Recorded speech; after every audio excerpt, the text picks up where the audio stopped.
The year is 2017.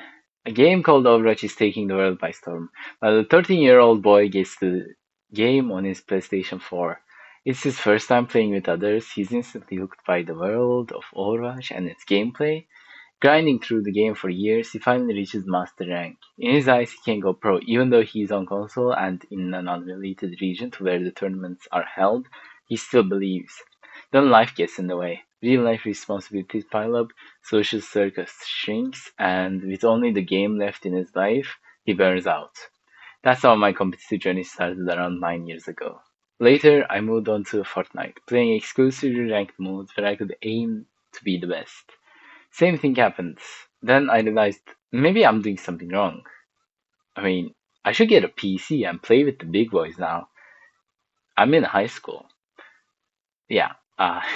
When I did get that gaming laptop, I found a new interest, League of Legends. Despite their vast differences, my journey throughout League was the same, but much shorter. I only played for a year and got the gold at best. Even though I was proud of my progress, I realized that this wasn't it. I was truly wasting my time with these games. I had always been a major believer that games were not a waste of time, but I'm starting to believe that competitive games are something else. And here's why. There are other people, so you can't just learn their moves and beat them next time. And each second you're not playing, they're getting better. Coincidentally, this was also my first time being introduced to live service games where FOMO is uh, FOMO, basically fear of missing out, is a factor, and true mastery takes years, even with proper guidance.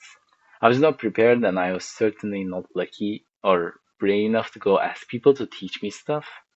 Don't get me wrong, I would spend hours watching guides, pro games, and other stuff that I was told I should watch to improve. The game never ends, so you can sink hours upon hours and still be where you started. Years later, I played Overwatch Ranked again with the new season and the introduction of five new heroes.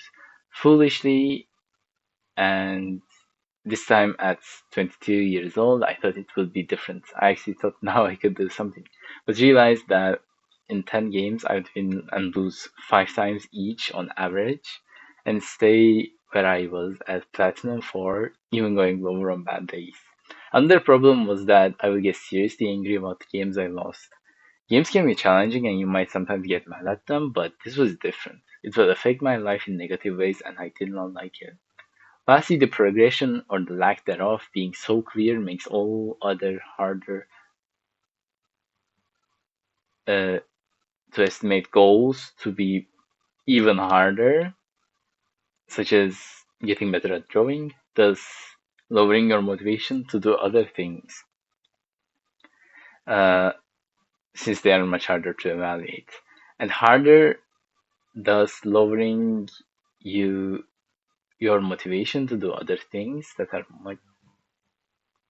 And you don't need me to tell you about how toxic people can get at online games, especially competitive ones.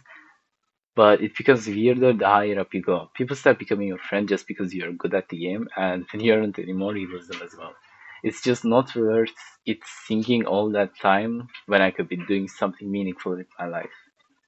I'm done, and I really hope that it's not as bad for other people in competitive games, but it's hard to imagine how so many people keep at it day after day.